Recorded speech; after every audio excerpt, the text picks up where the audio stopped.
तो चलिए आज की इस वीडियो में हम आपको एसबीआई का ऑफलाइन फॉर्म फिलअप करने का कंप्लीट प्रोसेस दिखाने वाले हैं। तो चलिए चले आते हैं हम लोग अपने फॉर्म के ऊपर।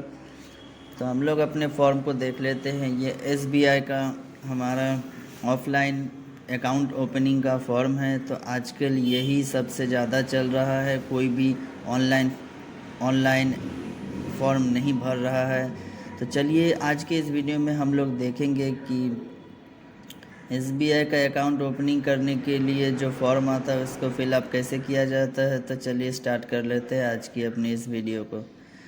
तो सबसे पहले देख लीजिए, ऊपर के कॉलम को आपको छोड़ देना है। ये ऑफिस यूज़ है, ये ऑफिस वाले भरेंगे। यहाँ पर देख लीजिए, ए पर्सनल डिटेल्स में आपको कैंडिडेट का नाम लिख देना है। उसके बाद 2 नंबर में मिडिल नेम अगर है तो मिडिल नेम लिखेंगे। तीसरे नंबर पे आप देख सकते हैं डेट ऑफ बर्थ। तो यहाँ पर कंप्लीट डेट ऑफ बर्थ को फिल कर लेना है। कैंडिडेट मेल या फीमेल है यहाँ पर सेलेक्ट करेंगे। उसके बाद मैरिटल स्टेटस, शादीशुदा है तो मैरिड पे, शादीशुदा नहीं है तो अनमैरिड पे या फिर अदर्स। तो चलिए हम लोग शादीशुदा पे टिक कर देते हैं, मैरिड पे।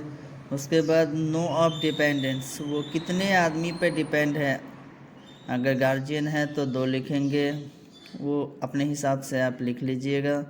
उसके बाद फादर्स मदर्स या सपोज नेम अपने को लिखना है तो हम लोग फादर्स पे टिक किए हैं, यहाँ पर फादर्स नेम लिखेंगे कंप्लीट। उसके बाद लीगल गार्जियन या फिर जो उसका मेन गार्जियन है उसका यहाँ पर नाम लिखेंगे। 8 नंबर में देख सकते हैं, 8 नंबर में उसका कंप्लीट नाम यहाँ पर लिखेंगे। रिलेशन क्या है उसका गार्जियन के साथ तो वो हम लोग यहाँ पर लिखेंगे। हस्बैंड है या फिर वाइफ है या फिर फादर है या मदर है, हम लोग यहाँ पर लिखेंगे। उसके बाद 9वें नंबर में अपने को सेलेक्ट कर लेना है नेशनैलिटी। तो हम लोग इंडियन को सेलेक्ट किए हैं। उसके बाद आपको कंट्री नेम में यहाँ पर इंडिया को लिख देना है। उसके बाद सिटीज़नशिप में आपको इंडिया लिख लेना है। उसके बाद नीचे स्क्रॉल डाउन करेंगे, थोड़ा सा नीचे की तरफ आएंगे तो आप देख सकते हैं यहाँ पर वो क्या करता है, कौन से सेक्टर में जॉब करता है, वो अपने को सेलेक्ट करना पड़ेगा। स्टेट गवर्नमेंट या सेंट्रल गवर्नमेंट, या इसमें से बहुत सारा दिया है। इसमें से कोई भी अगर कैटेगरी मिलता है तो उसको चेक करेंगे। अगर लेडीज़ है तो हाउसवाइफ को सेलेक्ट करेंगे। उसके बाद नीचे की तरफ आएंगे तो आप देख सकते हैं यहाँ 17 नंबर में ये 12 13 ये सब आपको फिल नहीं करना है, ये सब ऑफिस वाले फिल करेंगे। आपको एक ही बार चले आना है। 16 नंबर में रिलीजन को सेलेक्ट कर लेना है, हिंदू मुस्लिम या क्रिश्चियन या सिख या फिर अदर्स। उसके बाद आपको कैटेगरी को सेलेक्ट कर लेना है। तो यहाँ पर जनरल, ओबीसी, एससी एसटी ये आपको सेलेक्ट कर लेना है। उसके बाद पर्सनल डिसेबिलिटी, अगर पर्सनल डिसेबिलिटी है तो हाँ करेंगे या फिर ना में ये क्रॉस मार्क कर देंगे। उसके बाद एजुकेशन, वो कितना पढ़ा लिखा है, कैंडिडेट कितना पढ़ा लिखा है, वो हम लोग इस चेक बॉक्स में से देखकर टिक करेंगे।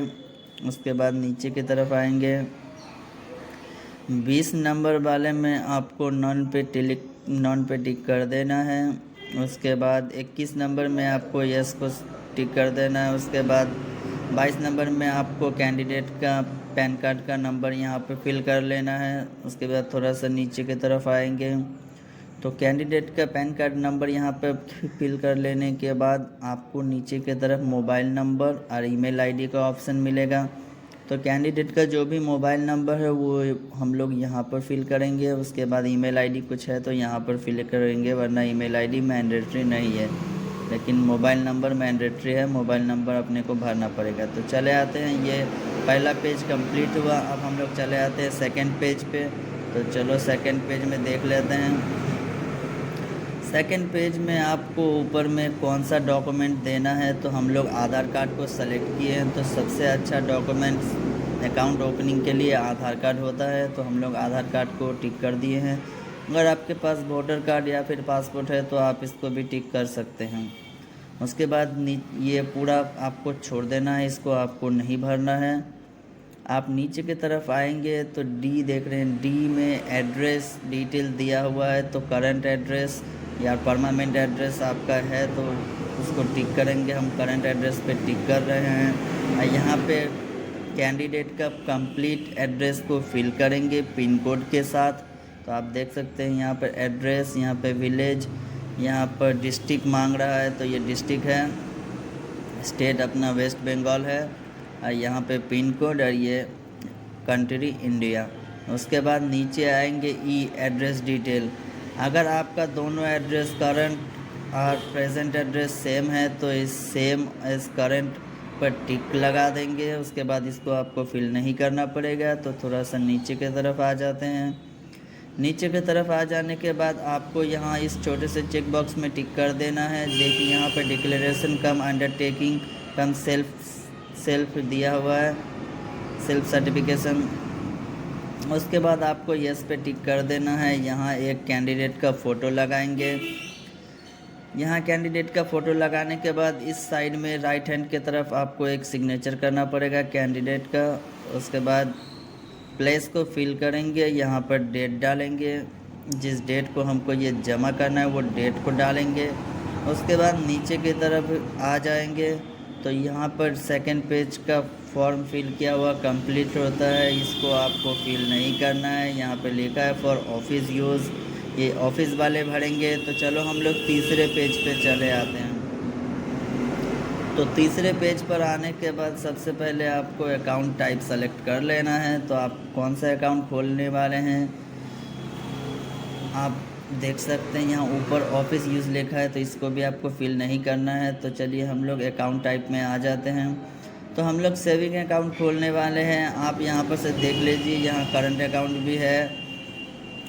आप अपने हिसाब से जो भी आपको पसंद आए वो अकाउंट खोलिएगा। ज़्यादातर सब लोग सेविंग अकाउंट खोलते हैं तो हम लोग सेविंग अकाउंट पे टिक कर दिए हैं। उसके बाद नीचे की तरफ देख रहे हैं मोड, बी मोड ऑपरेशन। आप सेल्फ या ईथर और सर्वाइवर, अगर आप जॉइंट अकाउंट खोलना चाहते हैं तो ये चारों में से आप कोई भी एक सेलेक्ट कर सकते हैं, या फिर सेल्फ खुद का खोलना चाहते हैं अकेले का तो सिर्फ सेल्फ पे सेलेक्ट करेंगे। उसके बाद नीचे की तरफ आएंगे। सी सर्विस रिक्वेस्ट में आपको क्या क्या चाहिए वो आपको सेलेक्ट कर लेना है। तो चलिए हम लोग पहले वाले को टिक कर देते हैं। यहाँ पर कैंडिडेट, यहाँ पर जो एटीएम है, एटीएम कम डेबिट कार्ड, जो आपका डेबिट कार्ड मिलेगा उस पर आप कैसा नाम प्रिंट करवाना चाहते हैं वो नाम को आपको यहाँ पर लिख देना है। यहाँ पर लिख देने के बाद इधर आपको कौन सा कार्ड चाहिए, कार्ड का टाइप दिया हुआ है। तो यहाँ रुपए कार्ड है, वीज़ा है, मास्टर कार्ड है। तो हमने रुपए कार्ड को सेलेक्ट किया है, ये इंडियन कार्ड है। तो चलिए हम लोग थोड़ा सा नीचे आ जाते हैं। उसके बाद अपने को क्या चाहिए बैंक के पासबुक के साथ, तो हम लोग सबसे पहले चेकबुक के ऊपर क्लिक किए हैं। उसके बाद देख सकते हैं इधर नीचे आपको इंटरनेट बैंकिंग अगर चाहिए तो इस पर यस करेंगे। उसके बाद इधर देख सकते हैं राइट हैंड के तरफ SMS अलर्ट और रजिस्टर मोबाइल नंबर, इस पर भी टिक किए हैं। फ़ोन बैंकिंग सर्विस, इस पर भी टिक किए हैं। मोबाइल बैंकिंग सर्विस, इस पर भी टिक किए हैं। पासबुक रिक्वायर्ड पर सेविंग बैंक अकाउंट, इस पर भी टिक किए हैं। तो चलिए हम लोगों ने ये सब को टिक किया है। अगर आपको इसमें से कोई जो चीज़ नहीं चाहिए आप नो में टिक करेंगे। तो चलिए चले आते हैं नीचे की तरफ। ये आपको छोड़ देना है, ये आपको फिल नहीं करना है। ये टर्म डिपॉजिट है, अगर आप पैसा जमा करवाना चाहते हैं हर महीने कुछ ना कुछ, या फिक्स डिपॉजिट करना चाहते हैं तो ये उसके लिए है, ये आपको नहीं भरना है। नीचे की तरफ चले आना है। यहाँ पर तीसरा पेज कंप्लीट होता है तो हम लोग को नीचे की तरफ चौथे पेज में चले आना है। तो ये चौथा पेज आ गया है। चौथा पेज में ऊपर आपको कुछ नहीं भरना है, वो ऑफिस वाले भरेंगे। उसके बाद देख लेते हैं यहाँ पर फॉर नॉमिनी, यहाँ पर नॉमिनी रिक्वायर्ड है। तो चलिए फॉर्म DA नॉमिनी फॉर्म है, आप देख सकते हैं। तो यहाँ पर कैंडिडेट का नाम लिखेंगे सबसे पहले, जिसका अकाउंट ओपनिंग हो रहा है, यहाँ पर नाम लिखेंगे। उसके बाद यहाँ पर उसका एड्रेस लिखेंगे, नॉमिनी का एड्रेस नहीं, यहाँ पर कैंडिडेट का नाम लिखेंगे। उसके बाद कैंडिडेट का एड्रेस लिखेंगे। यहाँ पर चेक बॉक्स के ऊपर टिक करेंगे। उसके बाद सेविंग अकाउंट खुलवाने वाले हैं हुआ है। उसके बाद आप देख सकते हैं यहाँ पर डिटेल्स ऑफ नॉमिनी। तो डिटेल्स ऑफ नॉमिनी में यहाँ पर नॉमिनी का नाम लिखेंगे, यहाँ पर नॉमिनी का एड्रेस लिखेंगे। उसके बाद यहाँ पर नॉमिनी का मोबाइल नंबर, नॉमिनी के साथ कैंडिडेट का क्या रिलेशन है वो यहाँ पर लिखेंगे, नॉमिनी का एज यहाँ पर लिखेंगे। अगर नॉमिनी माइनर है तो यहाँ पर complete address complete date of birth लिखेंगे उसका। यहाँ पर उसका पूरा नाम लिखेंगे, यहाँ पर कंप्लीट एड्रेस लिखेंगे। तो चलो ये सब नहीं है हमारी इस फॉर्म में, तो हम लोग नीचे की तरफ चले आते हैं। इस चेक बॉक्स में आपको टिक करना है, इस चेक बॉक्स में आपको टिक कर लेना है। उसके बाद यहाँ पर सिग्नेचर कर लेना है। यहाँ पर जिस डेट को आपको जमा करना है वो डेट लिखना है, प्लेस लिख देना है। उसके बाद नीचे की तरफ चले आना है, यहाँ पर प्लेस लिखेंगे, यहाँ पर भी सिग्नेचर करेंगे। यहाँ पर सिग्नेचर करने के बाद ये फॉर्म चौथा कंप्लीट हो जाता है। उसके बाद अपने को नीचे चले आना है 5 नंबर वाले फॉर्म में। तो 5 नंबर वाला फॉर्म आपको नहीं भरना है, ये उसका टर्म्स एंड कंडीशन है। आप पढ़ना चाहते हैं तो पढ़ सकते हैं। उसके बाद नीचे की तरफ चले जाएंगे छठे फॉर्म पे। ये छठा फॉर्म आ गया। छठा फॉर्म पर भी आपको कुछ नहीं भरना है, ये टर्म्स एंड कंडीशन का छठा फॉर्म है। उसके बाद आपको 7वें नंबर फॉर्म पे चले आना है। 7वें नंबर फॉर्म पे आपको नीचे की तरफ आ जाना है। उसके बाद यहाँ पर कैंडिडेट का नाम लिखेंगे, कौन से डेट को वो जमा देगा वो डेट लिखेंगे, यहाँ पर प्लेस को लिख देंगे। उसके बाद 7वां नंबर फॉर्म भी कंप्लीट हो जाता है। उसके बाद 8वें नंबर फॉर्म को देख लेंगे। ये 8वां नंबर फॉर्म है, तो इसमें भी अपने को कुछ नहीं भरना है। आप चले आते हैं आखिरी फॉर्म नंबर 9 पे। ये 9वां नंबर फॉर्म है, इसको आपको भरना है। नीचे की तरफ आ जाते हैं, देख लेते हैं। ये सब आपको नहीं भरना है, यहाँ पर कस्टमर आईडी, अकाउंट नंबर, ये सब बैंक वाले भरेंगे। उसके बाद नीचे की तरफ आ जाएंगे तो यहाँ पे देखिए, यहाँ पे फैक्टा डिक्लेरेशन फॉर्म पे आपको सेलेक्ट कर लेना है। देखिए उसके बाद नीचे यहाँ भरना है सिटीजनशिप इंडिया है, तो यहाँ पर कंट्री भी इंडिया ही है। जन्म कहाँ हुआ है उसका, इंडिया के कौन से शहर में, तो वो हम लोग यहाँ पे फिल करेंगे। उसके बाद कंट्री इंडिया रहने देंगे। उसके बाद कैंडिडेट का कंप्लीट एड्रेस यहाँ पर एक बार और फिल करेंगे हम लोग। पूरा कंप्लीट एड्रेस यहाँ पे फिल करने के बाद देखिए यहाँ पे सिटी विलेज मेमारी दे दिया है हम लोगों ने। उसके बाद डिस्ट्रिक्ट को भी भर लेंगे। उसके बाद स्टेट जो वेस्ट बंगाल है हमारा। उसके बाद यहाँ पे पिन कोड। नीचे की तरफ आएंगे तो ये हमारा कंप्लीट हो गया है, फॉर्म पूरा रेडी हो चुका है। अब इसके साथ हमको एक आधार कार्ड, एक पैन कार्ड और 3-4 photo, passport size 3-4 colour background वाले फ़ोटो लेके जाना है बैंक में और उसको देना है, और वो आपका अकाउंट ओपन करके दे देंगे। तो आज की इस वीडियो में आप लोगों ने कंप्लीट प्रोसेस देखा कि ऑफलाइन अकाउंट ओपनिंग SBI का कैसे किया जाता है। तो चलिए मिलते हैं कि